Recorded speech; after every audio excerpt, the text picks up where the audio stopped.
Começa mais um 16mm e hoje é dia do quê, Russo? Hoje é dia de falar de Homem-Aranha Longe de Casa, filme que fecha mais uma fase do universo Marvel.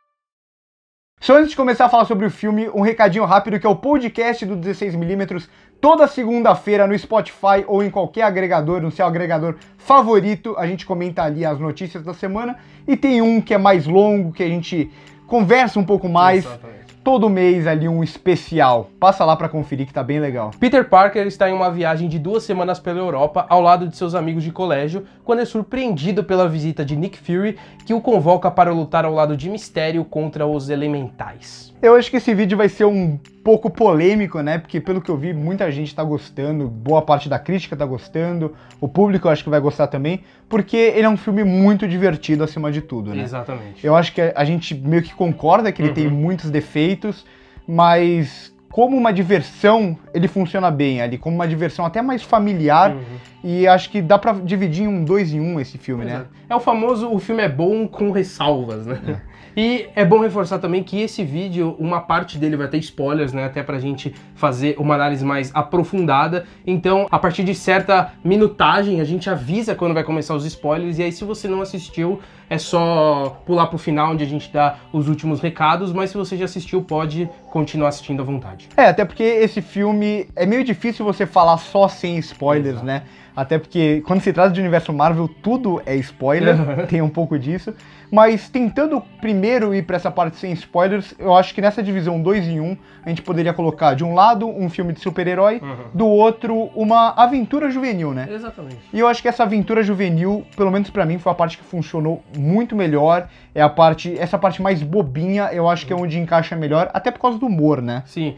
Eu ainda tenho umas certas ressalvas quanto ao humor em algumas partes, eu acho que eles extrapolam um pouco, mas ainda assim é muito leve o filme, né? Ele traz essa leveza que uma viagem adolescente pede também. Então, essa diversão entre os amigos do Peter e o Peter sendo o Peter e não o Homem-Aranha é o que mais funciona aqui. E também tem uma coisa que eu gostei, pelo menos acho que muita gente se incomodou no primeiro filme porque tem muito Homem de Ferro, e isso é verdade. E aqui, mesmo depois da morte do Tony Stark, ainda tem bastante da presença dele, né? O quanto o peso da morte dele ainda reflete no Peter. O quanto o Peter quer se provar ainda. E, sinceramente, eu gostei dessa parte. Eu acho que tirar isso tiraria muito peso do que aconteceu no Ultimato, né? Você tira a essência do Peter também, porque o Tony Stark, pelo que o universo mostra, foi a primeira figura paternal do Peter, né? Porque a gente só vê a relação dele com a tia. E o Tony tem essa participação muito importante na vida dele. Então seria descabido não trazer esse peso que é a perda na vida dele. Outra coisa que a gente gostou bastante, ou pelo menos eu gostei bastante, são as cenas pós-crédito. A gente comenta melhor na parte com spoilers dela. Mas só pra o que eu mais gosto nelas é que elas fazem referência ao filme, elas não são só um gancho pra continuação do universo, né? Elas dão um ganchinho assim, só que é uma coisa que a gente só vai ver lá na frente, então não é um puta gancho assim pra um próximo filme. E acho que as duas, elas têm alguma coisa relacionada mesmo com o filme, né? Isso funciona muito bem. Mas aí, entrando já nos problemas, eu acho que o grande problema desse filme, eu acho que o primeiro problema, na verdade, é ele vir logo depois de Ultimato. Ele é um filme que fica claro ali que é só pra cumprir o terceiro filme do ano que a Marvel sempre coloca, e fica a sensação de que é só mais um filme do universo Marvel, né? Não, é bizarro porque ele dá um tom que ele parece não ser uma sequência do Homem-Aranha, mas ser o filme do meio. Ele funciona como um filme que ele puxa alguma coisa do terceiro, que vai ser muito significativo, e puxa algumas referências do primeiro, só que ele mesmo, tipo, não traz muita coisa, assim, inovadora pra Marvel, sendo aí um filme bem genérico, na real. E é difícil a gente analisar um filme do universo Marvel só por ele, né? A gente tem que ver ele dentro do universo, porque é a proposta que a Marvel construiu desde o começo. E aí ele tem muito da Fórmula Marvel, eu acho que é até demais aqui, mais até do que o primeiro. O primeiro eu acho que ele já tinha a Fórmula Marvel, só que ele funcionava melhor como um filme. O roteiro eu acho que era mais bem escrito do que é esse daqui. Eu não sei se é uma questão do primeiro ser um filme mais pequeno podemos dizer assim, até porque ele se passa só no bairro e na escola, e aqui ele tem que passar por diferentes países, até para fazer jus ao nome. E também é engraçado porque esse Longe de Casa, ele não só conversa com esse tom de porque os personagens viajam, mas também porque o Peter, ele não enfrenta mais as coisas da vizinhança, né? Então ele tem que enfrentar coisas maiores, porque no Ultimato ele já foi pro espaço e tudo mais. Então ele tá longe de casa nesse sentido também, de é longe da realidade dele, e isso acho que acaba pecando um pouco no filme. E é uma coisa que eles tentam bater muito nessa tecla, né? O tempo inteiro ele falando ali pro Nick Fury, deixa eu só lutar ali na vizinhança, eu sou o herói da vizinhança e tal. E aí acho que é nesse sentido que entra o maior problema. É capaz que muita gente goste do filme, igual muita gente gostou. Eu vou fazer essa comparação, vai parecer meio polêmica, depois eu explico melhor, até na parte com spoilers. Mas igual muita gente gostou do Homem de Ferro 3, na época que saiu, e a crítica naquela época elogiou muito o filme, boa parte do público gostou, e aqui eu acho que vai ser igual, e daqui um tempo muita gente vai olhar pra trás e vai se arrepender um pouco disso, de tudo que o filme parece que vai construir e não é bem assim. Ele até tenta trabalhar muito dessa parte da mídia, da parte que as pessoas elas acreditam no que elas veem, acreditam no que elas querem, mas eu acho que isso é muito genérico a forma como trabalha o filme. Eu entendo esse ponto da comparação do Homem de Ferro 3, até pela diversão, porque o Homem de Ferro 3 ele é um filme divertido em certo ponto, só que é recheado de problemas. Aqui eu acho que é bem menos que o Homem de Ferro 3. É um filme muito superior. Nesse ponto não se compara, mas realmente ele traz esse gostinho de Homem de Ferro 3 que dá um certo incômodo. A gente explica melhor o que a gente tá querendo dizer na parte com spoilers. E aí entra esse problema. O problema é quando o filme, nesse 2 em 1, tem que virar um filme de super-herói, e aí eu acho ele muito genérico como filme de super-herói, as cenas de ação, e como o roteiro constrói essa ligação, como ele tenta entrelaçar a parte da aventura juvenil com a parte de super-herói. Eu acho que o roteiro ele força muito a barra pra unir os dois. Tem muita facilitação narrativa aqui, que é uma coisa que a gente sempre fala, né? A Marvel tem bastante, mas aqui eu acho que é muito, assim, muito exagerado e muito além da conta. E outro ponto negativo, né, nesses quesitos é em relação à computação gráfica, que por mais que a Marvel traga sempre filmes belíssimos visualmente, o Homem-Aranha Longe de Casa deu uma pecada em diversas partes. Tem uma cena específica que é o Peter agindo não com uniforme, que é um negócio horroroso, assim, é visualmente muito feio. Tem alguns momentos que a gente até consegue justificar pelo plot que tem ali aquela relação do mistério. Quem assistiu o filme vai entender melhor o porquê ali os efeitos visuais não serem tão reais, até funciona. Tem um momento que eu gosto bastante, que é uma sequência mais psicodélica, que essa pra mim eu falei, o filme inteiro tinha que ir pra esse caminho. Essa sequência é maravilhosa. E é uma pena que ela seja muito isolada dentro do filme. E essas cenas, por incrível que pareça, me lembrou muito algumas coisas do Doutor Estranho. Eu ia falar... Apesar de não ser o mesmo nível, porque o Doutor Estranho é absurdo, tem alguns momentos ali que traz muito pontos de desconstrução mesmo, né? E como todo super-herói, claramente ele tem o seu vilão, que aqui deu aquela certa decepcionada, podemos dizer assim. Não dá pra falar muito até...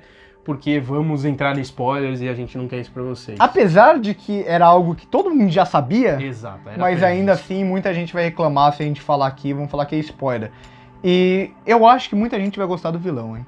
Eu acho que muita gente vai gostar do vilão. Eu também acho. Assim, eu não desgosto dele 100%. É porque tem alguns pontos dele que, assim, acabam diminuindo a sua relevância, podemos dizer assim. E eu acho que o outro problema desse filme é a expectativa, gerada pelos trailers acima de tudo.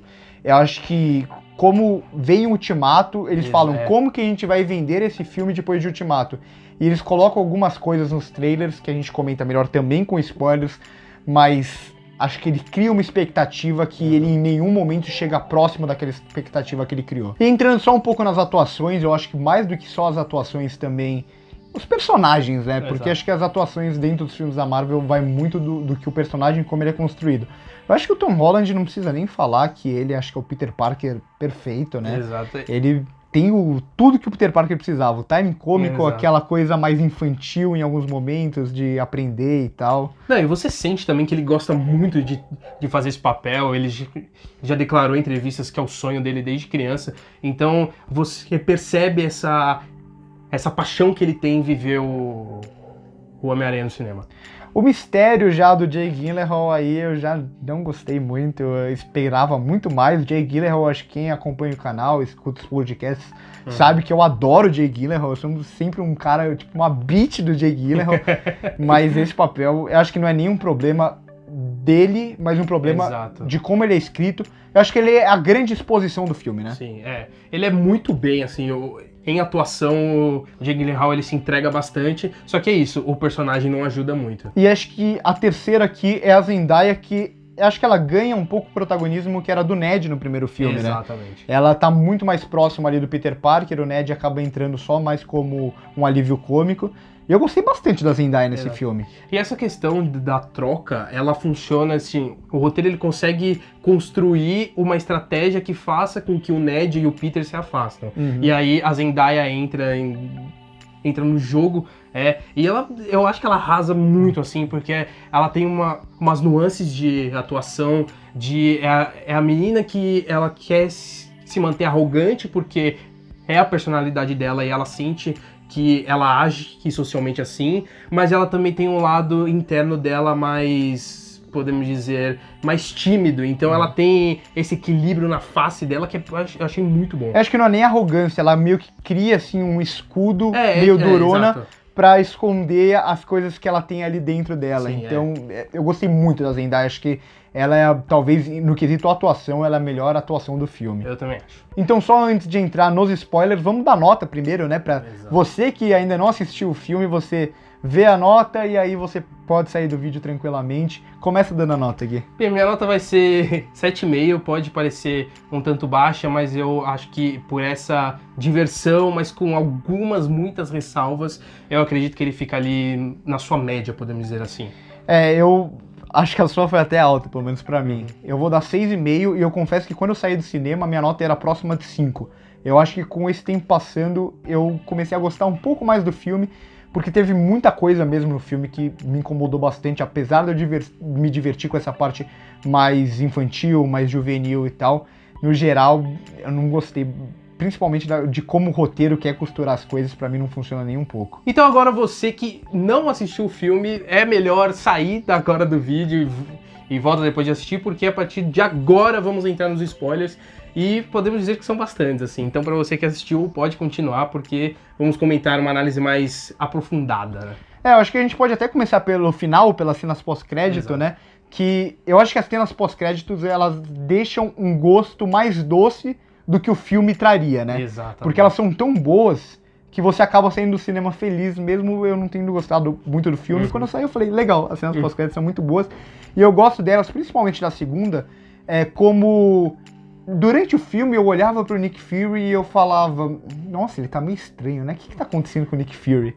E aí no final se justifica com ele sendo um Skrull, faz total sentido. E é legal porque essa escolha também conversa muito com a briga, entre aspas, que o Samuel Jackson teve com a Marvel em relação ao pôster, que ele falou que a cicatriz estava diferente, sendo que no fim das contas nem ele era. E aí também tem a primeira cena pós-crédito, que esse cara do meu lado no cinema, fala você, porque o cara deu um grito no cinema, que foi um negócio absurdo. É que é um negócio que eu não esperava, mas assim, a volta do J.K. Simmons pra viver o JJ Jameson foi uma... É porque assim, foi o espírito de 2001 voltando agora, e era uma teoria de fãs, os fãs estavam pedindo, aí quando ele assumiu a figura do Gordon na DC, o sonho meio que morreu, assim, podemos dizer, e ter essa volta dele foi, assim, foi uma animação muito, foi muito espontânea, eu não posso dizer que eu não me segurei mesmo, desculpa. Passada essa parte mais positiva, a gente vai entrar nos spoilers mais negativos. O que eu falo que parece muito o Homem de Ferro é construir um vilão que todo mundo esperava, como é o Mistério, construir a ideia até de multiverso aqui, e chegar na hora do filme e não entregar nada. Fica claro que é aquela construção de expectativa do trailer que a Marvel sim faz muito bem, mas aqui é muito mal feito. Quando você não entrega pro fã, isso aí é muito frustrante, né? É assim, a quebra de expectativa nunca é um problema, até é uma coisa positiva. Só que a quebra de expectativa aqui foi mal feita. Eu acho que é a mesma coisa que acontece com o Mandarim,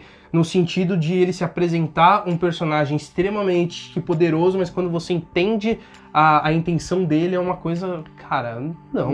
E aqui, o grande problema aqui É que o Mistério ser o vilão, todo mundo sabia que ele ia virar o vilão em algum momento tava do muito filme. claro já no trailer, de teorias e tudo mais. Então, tipo, eu esperava que ele virasse um vilão um pouco mais forte do que o que ele realmente vira no filme. Eu não gosto nem um pouco. Não, e eu acho também que nem conversa com as coisas que aconteceram anteriormente. Isso de, as pessoas acreditam em tudo que elas veem. Cara, desceu uma nave no meio de Nova York onde alienígenas lutam. Não tem nada que o pessoal não acredita mais. Então, e dentro disso, você falou em nave, tem até o dronezinho, acho que aí a gente entra em alguns problemas do roteiro. Por exemplo, o drone cair na frente da MJ. Eu acho que a parte geográfica do filme funciona muito mal. Muito mal. O personagem, ele deveria estar em tal lugar e aí, de repente, ele aparece ali porque convém pro roteiro. E acho que entra muito nesse caso da MJ ter o drone que surge do nada, ela falar tipo, olha aqui, eu tava com o drone.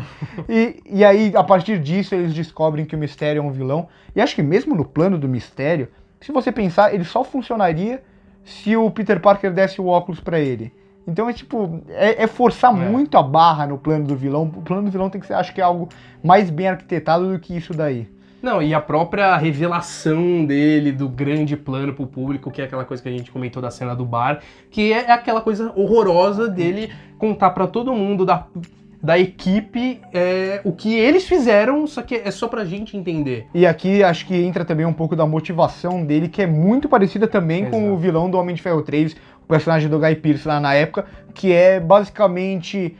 eu fiquei irritadinho com o Homem de Ferro e por isso eu vou virar um vilão genérico. Sério mesmo? Que, aliás, puxa bastante do Electro também, do Espetacular Homem-Aranha 2, que é, eu tô com raiva desse pessoal, então eu vou virar mal. Então, assim, sério.